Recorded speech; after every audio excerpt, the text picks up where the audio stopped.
안녕하십니까. 황태순 TV의 황태순입니다. 자, 설 연휴가 계속되고 있는 오늘 2월 3일 일요일입니다. 네. 뉴욕의 김영광 특파원 불러보겠습니다. 김영광 특파원. 네, 안녕하세요. 구정 잘 보내십시오. 아니 근데 머리가 아주 까매졌군요. 아주 보기 좋습니다. 드디어 염색하셨군요. 구독자 3만 되면 이제 황 대표 하시겠다고 했죠. 구독 5만 되면 염색하겠다는데 네. 5만 오늘 내일 될 것 같아요. 제가 예, 그렇죠. 저 약속대로 예. 염색했습니다. 이거 미제로 하셨군요. 미제로. 자, 미국 얘기 좀 오늘 해보겠습니다. 자, 지금 보면은 2월 우리 미국 시간으로 2월 5일이죠. 2월 5일 트럼프 대통령이 미 의회에 나가서 연두 교서를 발표하죠. 네. 그 연두 교서 보면 통상 내일 모레 미국 시간 내일 모레군요.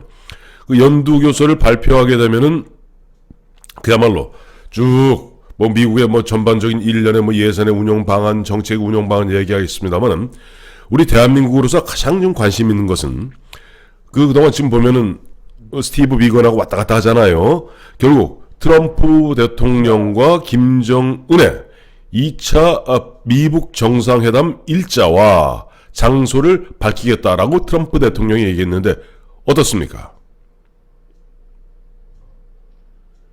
지금 저 트럼프가 이제 공언을 했기 때문에 네. 그 일시 장소가 공개될 것 같습니다. 네네. 그 뭐 지금 보면은 그동안 예, 말씀하시죠. 네. 그 지금 미북 이제 핵 협상이 네. 비핵화 협상이죠. 핵 예, 예. 협상이 이제 진전이 될 것 같은데 네. 우리 대한민국 입장에서는 네. 정말 이게 뭐 안개 속으로 네. 아니면 그 수렁 속으로 빠져들고 있다는 그런 느낌을 받게 됩니다. 그렇죠. 뭐 최근에도 보면 우리 지난번에도 한번 다루었습니다만은 미국과 북한이 그동안 만나다 갑자기 한 번은 슬그머니 지난 스웨덴 스톡홀름 회의 때죠. 스톡홀름 회의 때 우리 저 이도훈 우리 저 특별 대표를 갖다가 이른바 끼워주지 않았습니까? 그때 우리 김영광 특파원 얘기했죠. 한국을 끼울 때는 반드시 돈 내라고 끼우는 것이다 라고 얘기했는데 어떻게 그렇죠. 진행될지 모르겠어요. 신용카드 가지고 와서 결제라 이제 부른 건데 네. 첫 번째 우리가 좀 걱정해야 될 거는 북한 핵 문제. 네. 북한의 그 핵 능력에 대한 트럼프 대통령의 인식이 네. 굉장히 박약하다 이렇게 평가할 수밖에 없습니다. 네네. 그 얼마 전에 저 미 상원 정보위원회 네. CIA 국장, 네. CIA 국장, 네네. 그 DNI. Director National Intelligence DNI 국장이 나와가지고 그 미국에 대한 안보 위협에 대해서 이제 네. 증언을 냈는데 네. 이 정보 수장들이 저 북한 김정은이가 비핵화, 핵을 포기할 것 같지 않다. 우리가 가진 정보는 북한이 비핵화로 가는 게 아니고 네. 핵을 더 강화하는 방향으로 가고 있다는 정보가 들어오고 있다라고 얘기를 했더니 네. 트럼프 대통령이 왜 이렇게 정보기관 수장들이 한 사람들이 수동적이냐? 왜 이렇게 모르느냐? 학교 가서 공부 좀 더 해라 이렇게 얘기를 한 거예요. 그것도 자기 트위터에다 그렇게 얘기를 한 겁니다. 예. 그러니까 그러놓고서 또 며칠 지나더니 뭐 그게 또 저 민주당 지도자들이 정말 또 한심한 지적 능력을 가진 대통령이라는 걸 유감없이 보여줬다고 그러니까는 네. 언론이 페이크 뉴스를 양산을 했다. 아니 자기가 글로 썼는데 뭘 페이크 뉴스를 양산을 해요. 그래서 저 트럼프가 저 미국 안보를 위협하고 있는 가장 중요한 4대 국가로는 네. 미국, 러시아, 중국, 북한, 이란 이렇게 네 나라를 한 네. 거예요. 예. 근데 지금 저 트럼프는 이란 핵 문제와 북한 핵 문제에 대해서 정반대되는 입장을 가지고 있습니다. 이란 핵 문제는 이란 핵 협정이 완성되었는데도 불구하고 이란에 너무 이로운 것이다 라면서 파기시켜버렸고 그랬죠. 김정은은 비핵화에 대해서 아무런 조치나 양보도 없는데도 불구하고 아주 좋은 뉴스가 올 것이고 네. 커다란 진전이 있다라는 걸 곧 보게 될 것이다. 네. 이렇게 또 뻥튀기한 그런 상황입니다. 네. 근데 이제 보면은 현재 우리 대한민국 뉴스를 통해서 알려진 바에 따르면은 지금 이번에 미국과 북한 간의 협상의 가닥은 대충 북한의 그 영변 핵시설 단지 있지 않습니까?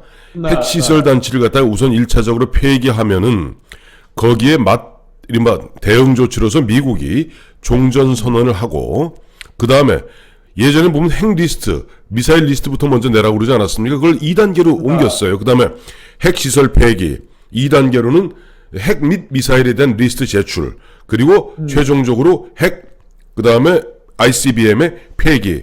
결국 보면은 영변 핵시설 폐기와 종전 선언을 갖다가 우선 맞바꾸는 뭐 그런 식으로 어떻게 가닥이 잡히는 게 아닌가 하는 생각이 드는데 우선 영변 핵시설이 간단한 지역이 아니잖아요. 그러니까 그 황 대표님이 이렇게 이제 우리 서로가 이제 주고받을 거에 대해서 이제 네. 하나하나씩 언급하셨잖아요. 네네. 근데 그 하나하나를 다 따져보면 네. 전부 귀신 씨다락 까먹는 소리입니다. 예. 자, 첫째, 영변 핵시설이라는 게 우리 국민들은 뭐 어디 그 영등포 어디 시장 어디에 세워진 뭐 가건물 하나 철거하는 걸로 생각을 하실지 모르겠지만은 예.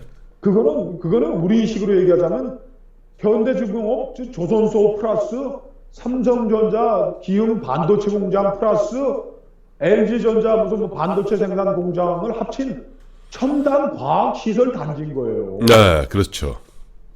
이걸 어떻게 폐기를 합니까? 제가 알기에도 보면 영변 핵시설 단지가요. 규모가 약 한 300만 평. 그러니까 여의도 면적이 한 4배 정도 된다고 그래요. 그리고 거기에 건물만 한 300여 동이 들어있고 아까 말씀하신 대로 그것이 북한으로 봐서 모든 과학기술이 응축되어 있는 우리로 얘기하면 대덕 연구단지 같은 데예요. 그러니 그걸 어떻게 때려부숴요? 그러니까 이게 대덕 연구단지 10개 예. 아니면 서울대학교 10개 정도 되는 첨단 과학 연구단지인 거예요. 예, 그렇죠.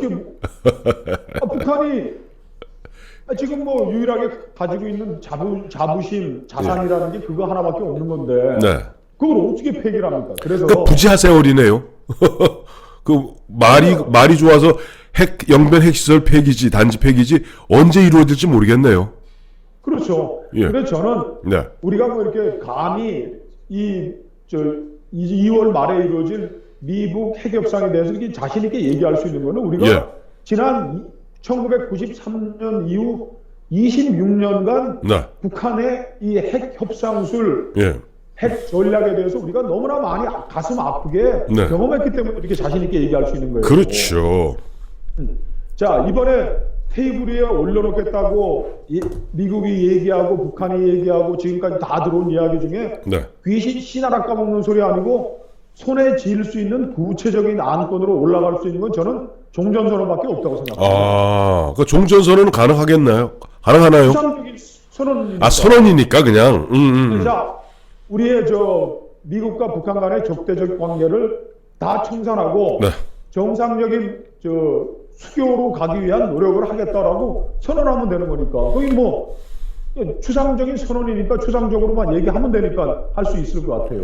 이게 통상 그런 경우 이제 보면 불가침 조약이라든가 평화협정 같은 경우 거기까지 가지는 않겠군요. 그거는 아까 말씀하신 그 뒤에 나오는 네. 그 추상적으로 또 선언할 수 있겠죠. 예. 말씀하신 대로 뭐 리스트나 핵 리스트 검증은 네. 뭐 언제까지 가고 예.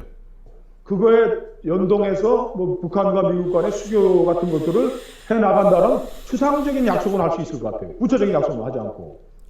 결국 예를 들어 종전선언을 하게 되고 그다음에 좀 나오는 이야기 종전선언을 하게 되면 미국 입장에서도 일종의 볼모를 보내는 게 뭐냐니까 평양에다가 우선 가장 하부 단계 연락사무소 있지 않습니까? 무역대포부 전에 연락사무소 정도 설치하고 아마 미국 입장에서는 일본하고 북한하고 서로 어떻게 보면 국교 정상화하는 걸 갖다 좀 뒤에서 부채질할 것 같아요.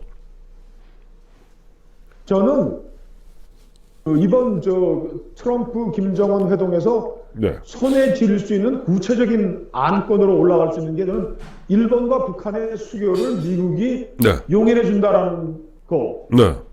그러니까 구체적인 안건으로 올라갈 수 있는 종전선언과 일본과 북한의 수교를 맞바꿔 주는 것이죠. 예, 일북 수교 정상화군요. 예. 그러면 일본 수교 해라. 네네. 그럼 일본은 지금까지 대한민국의 눈치를 보느라고 네. 그렇게 앞으로 나가지 못했던 것인데 네네. 이제 일본하고 한국과의 관계가 엉망이 되어버렸는데 일본이 대한민국 뭐 치면 이거 뭐 할 거 뭐 있습니까? 지금 최소한 일본과 북한, 자, 종전선언을 해서 네. 미국과 북한이 평화적인 정상적인 국가 간의 관계로 간다고 하고 네. 그 다음에 남아있는 거는 일본과 북한하고 수교하는 거 왜 뭐 남아있는 우리는 러시아, 중국하고 수교했지 않습니까? 그러니까 그렇게 되면은 일본에서는 우리가 이제 우리 1965년에 한일 국교 정상화하면서 우리가 그 당시 6억 달러를 갖다 일본으로 무상 3억, 그 다음에 뭐 2억, 1억 해서 도합 6억을 받지 않았어요? 근데 지금 현재 북한에서도 만약에 일본과 국교 정상화한다면 그 갖다 환산을 해보면 대략 180억 달러에서 한 300억 달러 그 사이 된다고 그래요. 예. 200억 달러에서 300억 달러가 예. 식민 지배에 대한 일부 수교 정상화하고 예. 거기에 따른 현금의 보상이 갈 수가 있는 거죠. 예, 예. 그렇게 되면 이제 그 딜레마가 뭐냐니까 그 대신 그 일북 수교가 되려면은 즉 돈이 가려면은 이른바 미국의 대북 제재 또 유엔 안보리의 대북 제재가 풀려야지 이런 벌크 캐시가 들어갈 거 아닙니까? 유엔 안보리 제재라는 것도 안보리 상임이사국이 5나라 아닙니까? 그렇죠. 예. 미국이 풀면은 반대할 나라가 아무데도 없는데 네네. 미국이 자 북한이 비핵화에 대해서 이런저런 뭐 귀신 신화가 까먹는 얘기지만은 적극적인 의지를 보이고 네. 우리 유엔 안보리가 이끌고 있는 NPT 제재를 지키기 위해서 북한이 이렇게 양보를 했는데 네. 뭔가를 지키기 위해서 국가 간의 정상화를 일북 정상화에 따르는 그 주고받기에 대해서는 예외적인 제재를 풀겠다고 그러면 끝인데 뭐 어려운 게 뭐가 있습니까? 그렇죠. 그런데 이제 보면 이런 거죠. 지금 문재인 정부에서는 그렇게 되면 그것이 문재인 대통령이 이른바 한반도 운전자론에 결실을 맺었다고 하면 대대적인 프로파간다를 할 겁니다. 뭐 우리 김영광 특파원 아시겠습니다만은 지금 남북 관계에 우리 국내 내부에 있어서는 더 이상 보면 문재인 대통령의 지지율을 갖다 반등시킬 호재가 없지 않습니까? 경제는 날이 갈수록 그야말로 추락세고 그 주변에 보면 많은 일들이 꽝꽝 터지는데 결국은 이번 2월 달에 있을 그런 부분들에 있어서 실제 그것이 우리에게 어떤 영향을 주느냐는 생각하지 않고 봐라. 이것이 바로 문재인 대통령이 바로 일관되게 주장해왔던 한반도 운전자론이 드디어 결실을 맺었다 하고 대대적인 홍보를 할 것 같은데 실제 만약 그런 상황이 벌어진다면 대한민국의 득실은 어떻습니까? 그런 쇼는 이제 약발이 다 했다고 봐야죠. 예. 비핵화에 아무런 진전도 없이 네. 북한을 핵 보유국으로 사실상 인정하고 네. 비핵화를 구체화시킬 수 있는 담보는 없고 귀신 신화라 까먹는 추상적인 일정에만 합의하고 왔을 때 네. 우리 국민들이 받을 충격이 얼마나 크겠습니까? 그렇죠. 그런데 아마 미루어짐 작건데 아까 우리 김영광 특파원 감히 미리 추정해 본다면 요즘 감히 하면 감히는 이해찬입니다.